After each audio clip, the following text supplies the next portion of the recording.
Good morning, and welcome to the Unitarian Universalist Fellowship of Gainesville, often shortened to UUFG.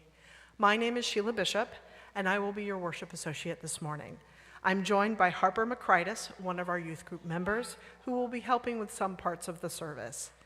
I'm a mid-sized, middle-aged white person with brown hair that has lots of blonde, reddish streaks. You can use she, her pronouns.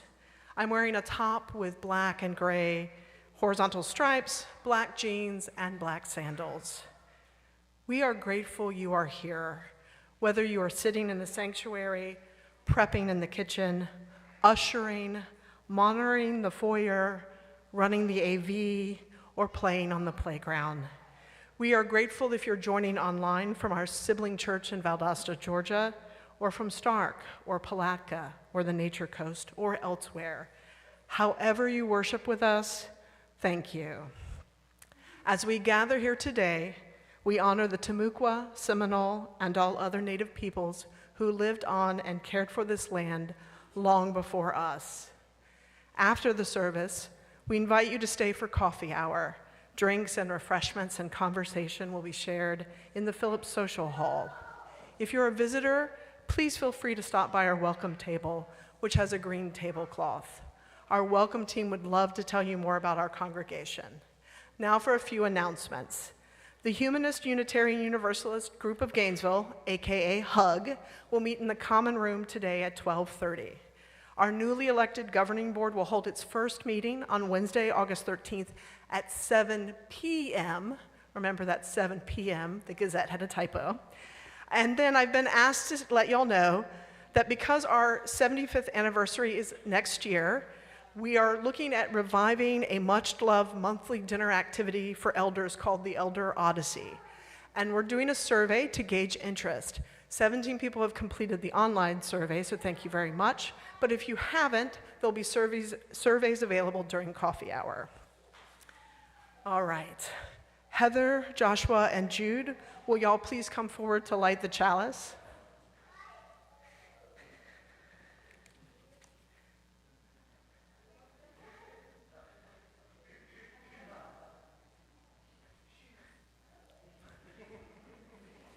So while we wait, the chalice reading, A Symbol of Love and Learning, is by Elizabeth Harding. We Unitarian Universalists don't drink from our chalice. Instead, we use it to hold the flame. The circle of the chalice keeps the fire small. The flame doesn't blind us. It doesn't burn us. It gives us light so we can see all the different things in the universe, even the invisible ones. Because the Unitarian Universalist flame is a light of learning. The flaming chalice is a symbol of learning and of love. It's our symbol, the symbol of Unitarian Universalism. Please rise in body or spirit as you are willing and able to sing hymn number 360, Here We Have Gathered.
Good morning.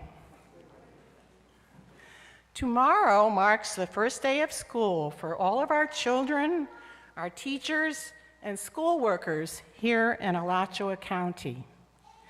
Our casual choir would like to help celebrate your new school year with our song today. We hope you will learn many wonderful new things. We hope you will meet many wonderful new friends with faces of all different colors. We hear babies cry. We watch them grow. They'll learn more than I'll ever know. And I think to myself, our song, what a wonderful world.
There we go.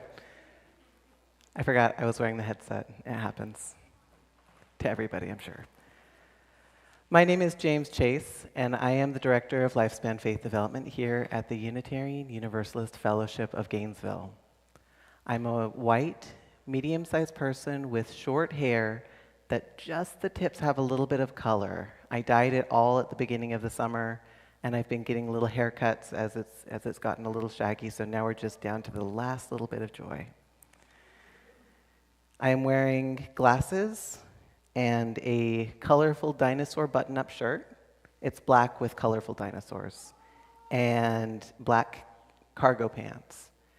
And I'm a transgender, non-binary person, and I use they, them pronouns. Today is our annual Backpack Blessing, a moment where we send our children, youth, and all who are entering back into the season of learning and growth into the year ahead, and we send them with our love and our support. Summer for many has been a time of rest, play, and a different kind of learning. Now, for many of us, the school year begins, and it comes with a big shift in rhythm and routines. Sometimes that shift can be exciting and wonderful, and sometimes it can be a little bit scary. Are any of our kids a little bit nervous about school? Can you put your hand up if you're nervous? I see one hand, two hands. Yeah, oh, there's some more hands. What about our grown-ups? I see some, oh, yep. It can be a little intimidating. And that's because transitions, whether it's starting a new school year or a new job or simply just a new chapter of learning in life, it takes us away from that comfort where we know everything. We know who we are, we know what we're supposed to do, and it brings us into the unknown. And in that unknown, we take with us the tools that we've been building while we sat in comfort, and we get to put them to the test. With the bountiful harvest and of love and confidence that we build in communities, we go back into the field and start planting new seeds. As you guys get older, you'll start to recognize this cycle of comfort and then discomfort and then pain sometimes and then growth. It's all part of living in this life. So today we want to bless you, the learners, the teachers, the explorers, the brave steppers into something new. We want to send you into this year carrying a symbol of our love and light and the light of this whole community so that wherever you go, you know that you are not alone. This year we have small charms to attach to backpacks or your keys or even keep in your pocket as a reminder that you are held in love, encouraged in your learning, and cheered on in your growth. So the way we're going to do this is we're going to have all of our kids come to the center aisle and line up. Our kids get to go first, and then our teenagers, and then any adults are also welcome. Once you have gotten your backpack charm, I'm going to ask that you go to the back, and childcare staff is going to join you there. And when everybody's gotten their charms, then we're going to sing you out with our usual song, which is This Light of Mine. We invite everybody to line up who wants a charm. Come on. Jane, would you be comfortable playing some music? Thank you.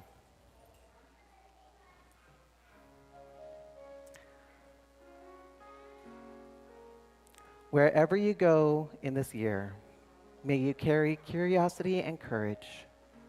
May you meet each stumble, each skinned knee, and each new challenge with hope.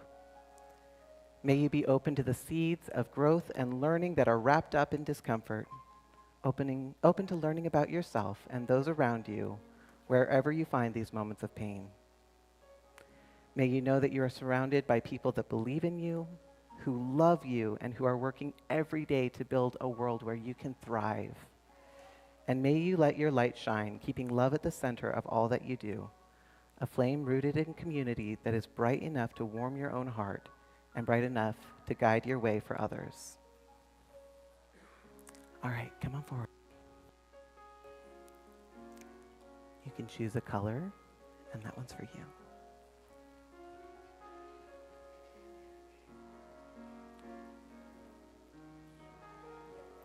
Perfect. You can head to the back. Thank you. I'm glad.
Friends, in just one moment, we're going to sing our children out. They may actually have already left. We're still going to sing our song. They're gone. We're still going to sing our song. And they've already left for their time of playing and learning. As we sing, remember, the light that we are blessing with today is already in you. Take it with you, share it freely, and trust that it will never go out. Thank you.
This first reading is from a 2018 election week article. Students share their best school experiences and what we can learn from them.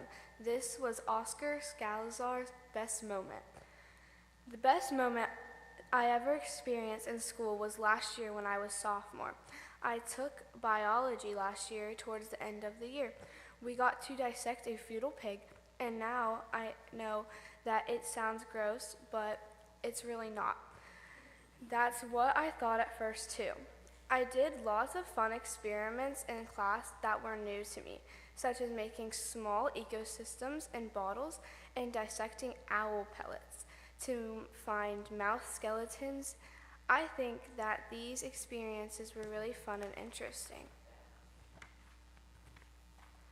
I've done anything like that in class before. I think that when teachers introduce students to hand-on activities and projects, the students enjoy it more. Since we have more energy, it's good use it all of it. We learn better when we are allowed to move around and be creative. Our lives aren't going to be pen and paper or book forever. It's best to get us students to explore the world with using our skills. We learn and strengthen our understanding of daily life, that it's sometimes hidden from us and exposed to us abnormally once we turn into adults.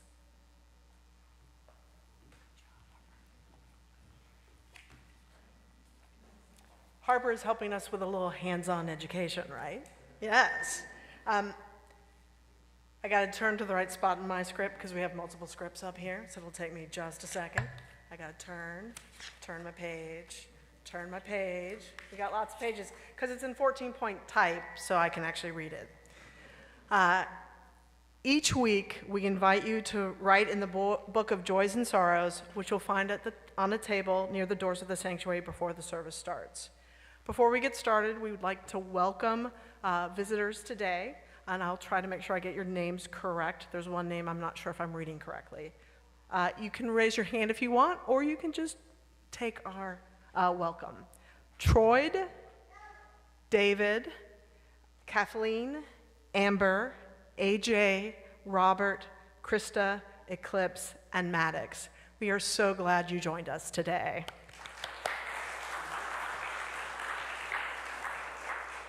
We have three joys today. From David Wilcom, my grandsons Giovanni and Caesar had a great time attending last Sunday's services.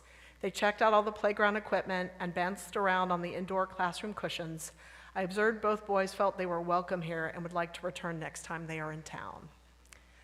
This one's from me. I'm grateful for weather that allowed me to sit outside in the shade at noon with friend on Friday having lunch. And then this one's from Core Row. I'm grateful for all the lovely people who helped put on the adult OWL classes. Our last lesson was last Friday, and the classes were fun, informative, and just great overall. Thank you to all who were involved. We all carry joys and concerns and sorrows, and some we may not speak aloud but hold in our hearts.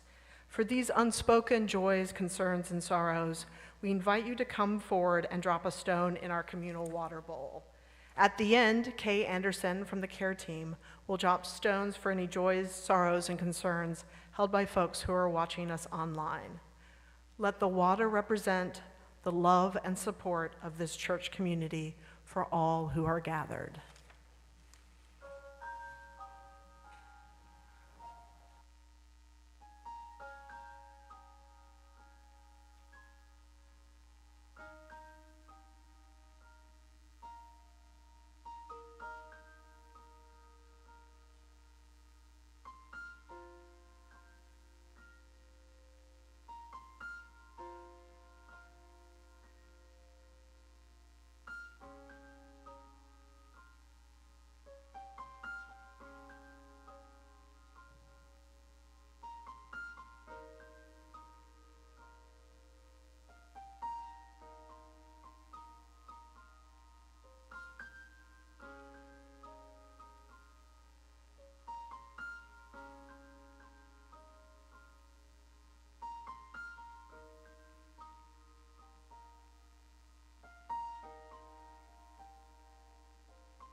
A reading for the offering adapted from A Tangible Commitment by Elizabeth Murphy.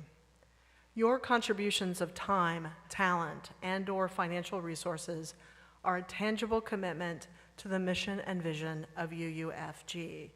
Each time you give, however you give, you renew this commitment, and as a result, your support is entwined with all that we believe and all that we do here together. This is its own special gift. If you would like to make a financial offering today, the ushers will move through the sanctuary, or you can use the QR code to give online. In a spirit of trust and generosity, we gratefully accept the offering.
Our second reading is a humorous, thought-provoking, perhaps somewhat challenging selection from How to Talk About Books You Haven't Read by Pierre Bayard, translated from the French by Jeffrey Melman.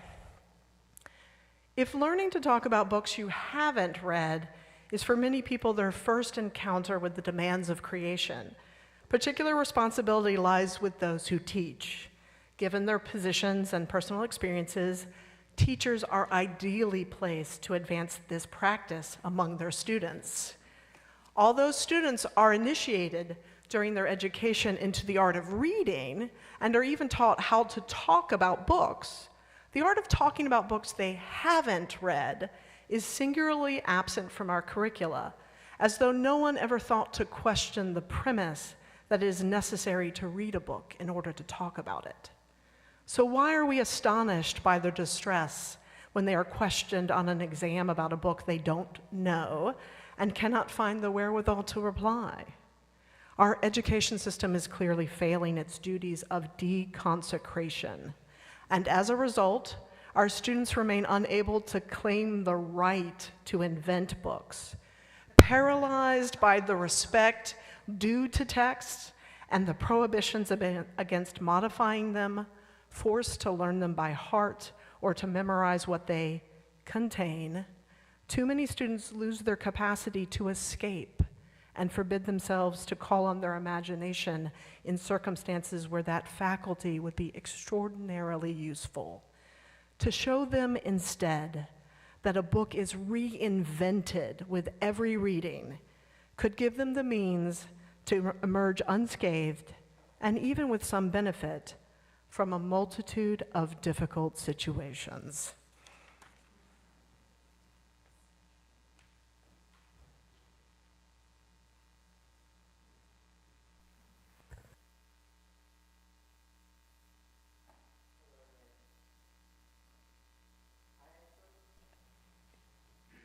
I am so glad to be with you today. Thank you for your patience, Aaron. I took off my headset mic, so I can't do it this time. I always love the opportunity to get up and speak to folks. It is a joy. And today I have something to share that I feel like deserves some celebration. As of this week, we have 52 children and youth registered in religious education.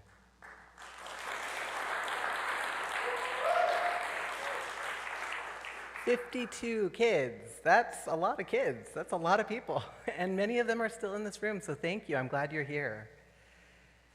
That's more kids than we've had in our program since I've been here for sure. And I have been told that we have had that number as part of our community before, but it's been many, many, many years. And you may have noticed they were not all here today. We had about 30 out of 52, and so that might be a good thing, because that would have been a lot of people. We would have been doing that Backpack Blessing the whole service. This would have been a very short sermon. It would have been lively, for sure. And that growth is exciting in some ways, and in some ways it's also a little bit scary. Like transitions always are, it's different. Tomorrow, for many of the kids in this area, it's the first day of school. Summer, which always seems to go by in a flash, but especially this year, it was really short. It's over. Some of us and some of these families spent it resting and playing and relaxing, and some spent it in travel, in urgent planning, in joyful experiences and juggling. But either way, now comes the shift from the rhythm of summer into the rhythm of fall and school. Our congregation is in a similar season. We're in a similar transition. We are growing, and that means that we are shifting rhythms too. Some of you might know that as part of my job here at UUFG, I'm enrolled in multiple learning programs. I'm getting my religious educator credentialing, and I'm in a community ministry certificate program. In some of these classes, I've learned a little bit about systems theory. Systems theory is just ways to study groups of things that come to pick up their own behavioral patterns. So that can be an individual, that can be a family, it can be a school, it can be a community. It turns out that communities and larger systems are a lot like individuals. These systems go through cycles. They move from places of comfort into discomfort, from places of stability into instability and change, and sometimes into a season of deep deconstruction before you can find your way back into that comfort of knowing. I've talked before about, in sermons, I've talked about the block tower metaphor, that we'll build something strong and tall and beautiful, but eventually, if we keep building, it will tumble to the ground. Not because we necessarily did anything wrong, but because that's what towers and communities and systems do. And then we rebuild. We look around and we find the pieces we want to keep. We make a plan, and we regroup and rebuild. The point of building block towers isn't to have the perfect tower. With children, we watch for this sign of development, and we watch to see that they're building, that they're making bridges, that they're, learning as they go. But it doesn't matter what kind of towers they're building, not really. It's just to see that they're practicing those skills, that they're developing those ideas, that deep learning. At the end of the day, the blocks will always go back into the box and back on the shelf. But what we take with us will help us with everything that we do in this world. The larger system of our world right now feels like it might be in one of those tumbling down phases. But larger systems like congregations, they move more slowly than individuals. Change in a system can sometimes feel frustratingly slow, and the larger the system, the slower that change is. But that slowness is also what offers it stability and strength. A healthy, connected, well-nourished system can accomplish so much more than what any individual person can. And here's where we are, friends. We have doubled the size of our children's programming. This is incredible, and it's not just about the numbers, it's about the impact. These kids are growing up in a tumbling down world where they will go to school and they'll do lockdown drills. They'll hear about laws that are changing around them, where they're going to encounter ideas and people and things that clash entirely with what we are trying to feed them, what we tell them is good and true, like love and justice and interconnection and equity. The tumbling down of this much larger system that we're all part of might be in that state for a long time. And swimming in that ocean where things are just breaking and falling apart can be devastating, as I'm sure everyone knows. Here in our little system, though, we're kind of in a build-up cycle. And while we can teach them something different. We can teach them that love is at the center. We can tell them that justice, equity, and generosity matter. We can give them a place where they are safe and supported and loved and deeply valued for being exactly who they are. And when we do that, we are not just making a fun place for them to go on Sunday morning. We're changing their lives. We are equipping them with a foundation strong enough to carry into the wider world, a light that they can carry into places that might feel very dark. But, and here's the truth, the growth will only continue if we intentionally do the work to sustain it. One of the things that I've learned about in my classes also is the limitations of our own human brains and bodies when it comes to community. There's something that some of you may have heard me talk about, which is called the Dunbar number.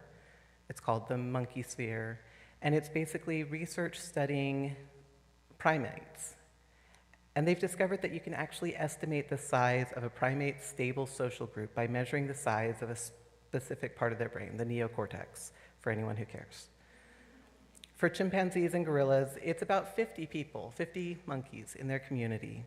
And for humans, that number averages to about 150 people.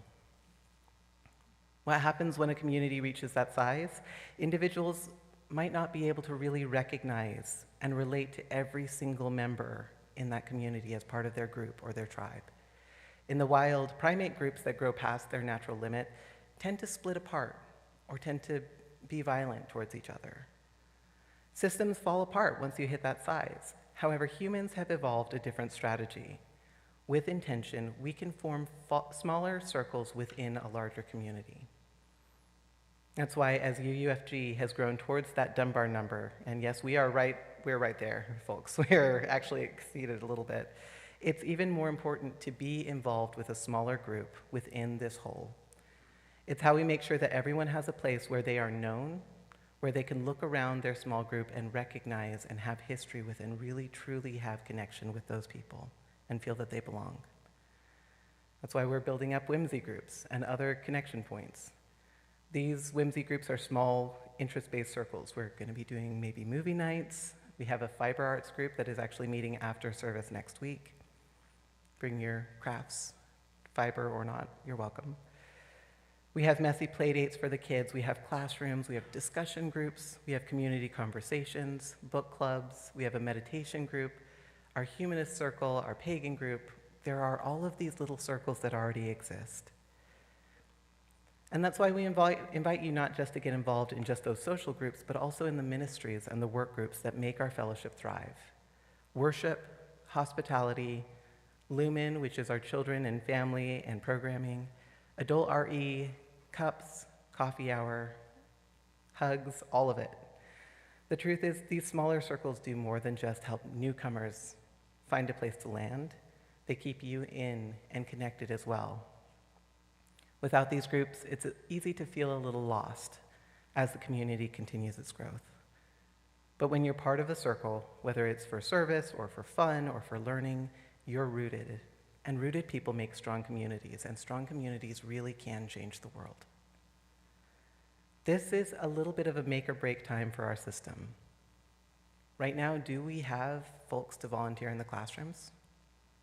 Do we have folks who are happy to greet people at the door? Do we have folks who are willing to skip service occasionally and come play with babies in the nursery so parents can worship in peace? Do we have folks to show up for coffee hour and help newcomers feel seen and then clean up after? Sustaining growth doesn't always mean grand gestures. It's the small, steady acts of showing up, smiling, introducing yourself, signing up for a volunteer shift once a month that keeps this community strong And the stronger this community is, the more circles of belonging it creates, the more diverse voices and hands we have, the more people we have, the more people there are to show up for you when you need it.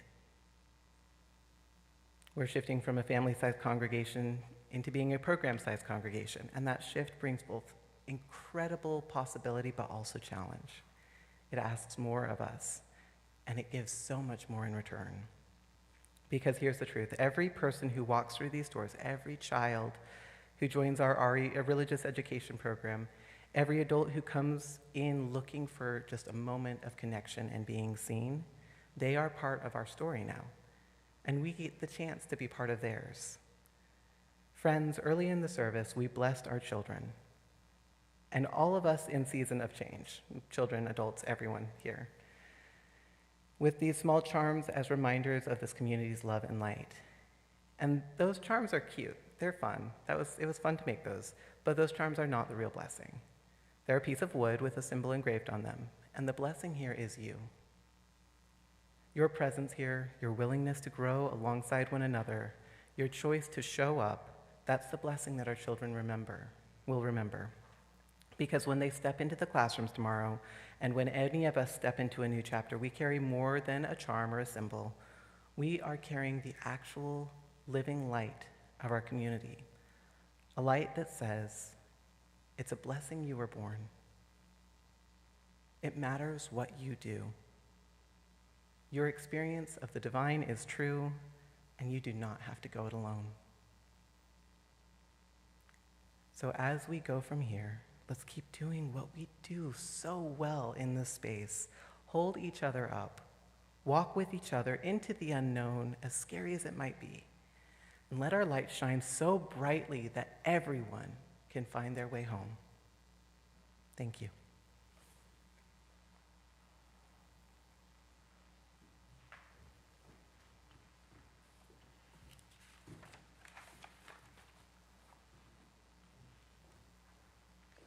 Please rise in body or spirit as you are willing and able to joyfully sing hymn number 301, Touch the Earth, Reach the Sky.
Heather and Joshua, will you please come forward to extinguish the chalice flame?